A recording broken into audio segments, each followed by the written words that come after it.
শেষ পর্যন্ত একাডেমিতে রাঙার কাছে ধরা পড়ে গেল বৃন্দা। সম্পূর্ণ জানতে ভিডিওটিতে একটি লাইক করে দেখতে থাকো। গল্পের শুরুতেই দেখা যায় একলব্য রাঙাকে বোঝাতে থাকে যাতে রাঙা তার গেমে ফোকাস করতে পারে। রাঙা তো আসলে খুবই চিন্তিত।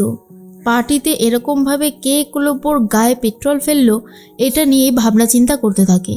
রাঙাকে তখন একলব্য বলতে থাকে, এই পৃথিবীতে যত খারাপ মানুষ আছে আমি চাই তুমি তাদেরকে শাস্তি দাও রাঙা।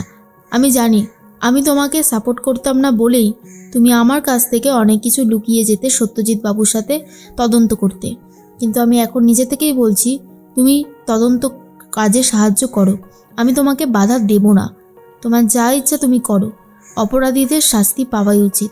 এবারে তো তুমি শাস্তি দিতে পারবে বলো, আর তো কোনো বাধা থাকলো না। তখনই রাঙা বলে, তুই চিন্তা করিস না উড়ানবাবু, যে এই কাজটা করেছে আমি তাকে ঠিক ধরবই আর তাকে শাস্তি দেওয়ার ব্যবস্থাও করে দেব। একলব্য বলে, আমি জানতাম তুমি পারবে, তোমাকে পারতেই হবে। তখনই অনেকটা রাত হয়ে গেছে বলে রাঙাকে ঘুম পাড়াতে চায় একলব্য আর বলে, যাও গিয়ে তুমি ঘুমিয়ে পড়ো। এর মধ্যেই প্রমিতা বলে, আক্কু তুই আজকে আমার মনের ওপর থেকে অনেক বড় একটা দ্বিধা সরিয়ে দিয়েছিস।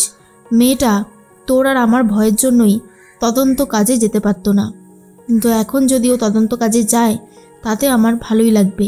আমিও চাই যত সমস্ত অপরাধীরা আছে তারা যেন ধরা পড়তে পারে, তাদের যেন শাস্তি হয়। যে তোর প্লেজারে পেট্রোল ফেলেছে তারা যেন শাস্তি পায়। এরপর একলব্য বলে, মা যত যাই হয়ে যাক না কেন এটা ভুলে গেলে চলবে না, রাঙা কিন্তু একজন প্লেয়ার, ওকে খুব ভালোভাবে এই খেলাটাও জিততে হবে। ঠিক সেই মুহূর্তেই প্রমিতা বলে, আমি জানি আমার রাঙা পারবে, ওর ওপর সেই কনফিডেন্সটা আমার আছে। এদিকে রাঙা ঘরে এসে ভাবে কি করে অপরাধীদেরকে ধরবে আর কি করে তাদের শাস্তির ব্যবস্থা করবে। অন্যদিকে বৃন্দা যেই লোকটাকে দিয়ে কাজ করিয়েছিল সেই লোকটাকে ফোন করে বলে দেয়, যখন তখন আমাকে ফোন করবে না, আর কাজ হয়ে গেছে, টাকা পেয়ে গেছো, এখান থেকে অনেকটা দূরে চলে যাও, তোমার টিকিটাও যেন পুলিশ ছুঁতে না পারে। এরপরে বৃন্দা ভাবে যত তাড়াতাড়ি সম্ভব বাকি কাজগুলো কমপ্লিট করতে হবে। রাঙার ক্ষতি চায় আরও একজন, যে কিনা লুকিয়ে বৃন্দাকে সাহায্য করছে। বৃন্দা তাকে ফোন করে আর বলে, পরশুদিন রাঙার চ্যাম্পিয়নশিপের খেলার কোয়ালিফিকেশান আছে, আমি কিছুতেই ওকে কোয়ালিফাই করতে দেব না। যেমন যেমন আমরা প্ল্যান করেছি ঠিক তেমনই হবে, তুমি শুধু আমার সাথে থাকো। এদিকে একলব্য এসে দেখে রাঙা ঘুমিয়ে পড়েছে। একলব্য ভাবে যত তাড়াতাড়ি সম্ভব রাঙাকে এই সব চিন্তা থেকে ভোলাতে হবে যাতে ও খেলায় মন দিতে পারে। সকাল হতেই রাঙা তো ঘুম থেকে উঠে পড়েছে। রাঙা উঠে বলতে থাকে সত্যজিৎ বাবুকে যেভাবেই হোক ওই লোকটাকে খুঁজে বার করতে হবে। তখনই সত্যজিৎ বলে, ও যে রাস্তা দিয়ে বেরিয়েছিল সেই সব রাস্তার সিসিটিভি ফুটেজ আমি জোগাড় করছি, দেখছি কত তাড়াতাড়ি কি করা যায়। তুমি চিন্তা করো না, যে তোমার স্বামীর এত বড় ক্ষতি করতে চেয়েছে তাকে আমরা ধরবই, তাকে আমি পালাতে দেব না। এর মধ্যেই দেখা যায় বৃন্দা তো ঘুমাচ্ছিল। বৃন্দার যে পরচুলাটা ছিল সেটা ইঁদুরে মুখে নিয়ে চলে যায় আর সেটা থাকে না। সকাল হতেই রাঙামতি একাডেমিতে যাওয়ার জন্য তো বেরিয়ে পড়ছে, ঠিক তখনই দেখতে পায় সভ্য ঘুমাচ্ছে খুব উদাসীন হয়ে।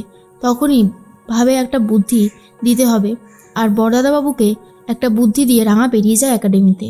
এর মধ্যেই সবাই সকালবেলায় ফোনে ভিডিও দেখতে থাকে সোশ্যাল মিডিয়ায়, যেখানে সভ্য একটা ভিডিওতে বলেছে, বৃন্দা তুমি কোথায়, তুমি ফিরে এসো, আমি তোমার জন্য 10 লক্ষ টাকা সেভিংস অ্যাকাউন্টে জমিয়েছি, তুমি না আসলে ওই টাকাটা উইথড্র করা যাবে না।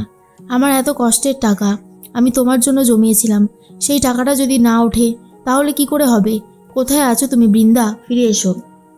পাঞ্চালি, অদিতি সবাই এই লাইভটা দেখে আর ভাবে এটা কি করেছে, এ মা ওর কাছে কোথায় আছে 10 লক্ষ টাকা, ওর কি মাথাটা পুরোপুরি খারাপ হয়ে গেল। তখনই অদিতি বলে, আমার মনে হচ্ছে অন্য কোনো ব্যাপার আছে এখানে, এইভাবে তো মনে হয় না কোনোভাবেই বরদা করবে, মনে হচ্ছে অন্য কিছু প্ল্যান আছে, হয়তো অন্য কেউ প্ল্যানটা দিয়েছে।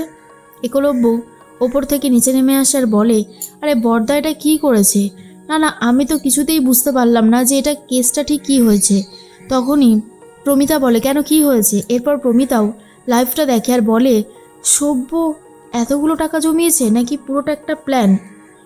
এর মধ্যেই রাঙা তো একাডেমিতে পৌঁছে গিয়েছে আর গিয়ে দেখে কেউ এখনও পর্যন্ত আসেনি। আর অবিনাশকে ডাকাডাকি শুরু করেছে, অর্থাৎ বৃন্দাকে। বৃন্দা তো অবিনাশের ছদ্মবেশ নিয়ে রয়েছে, রাঙা তো তাকে ডাকছে। এরপর বৃন্দা ঘুমের ঘরে সাড়া দিয়ে দেয়। বৃন্দা তখন ভাবে, কি আমি তো সাড়া দিয়ে দিলাম, আমি তো কথা বলতে পারি না, এক্ষুনি কত বড়ই না সর্বনাশ হয়ে যাচ্ছিল। রাঙা তো ডেকেই চলেছে। বৃন্দা যখনই দরজা খুলতে যাবে তখনই দেখে তার পরচুলাটা নেই। আর এটা দেখার পরে বৃন্দা ভাবে, কোথায় গেল, এবার আমি কি করব? ছদ্মবেশে চুলটাই যদি না থাকে তাহলে তো সবটাই ধরা পড়ে যাবে। না, যেভাবেই হোক আমাকে ওটা খুঁজে বার করতে হবে। কিন্তু রাতের বেলায় ইঁদুর ওটা নিয়ে চলে গেছে, আর তারপরে বৃন্দা ওটা আর খুঁজে পাচ্ছে না। এদিকে রাঙা তো ডেকেই চলেছে। রাঙা ভাবে, কি হলো, তোবার করে ডাকছি, সারা শব্দ নেই, সব ঠিক আছে তো, না হলে দরজা ভাঙতে হবে। আর এদিকে বৃন্দার চুল নেই। বৃন্দা বুঝতে পেরে যায় সে এবার একাডেমিতেই রাঙার কাছে ধরা পড়ে যাবে।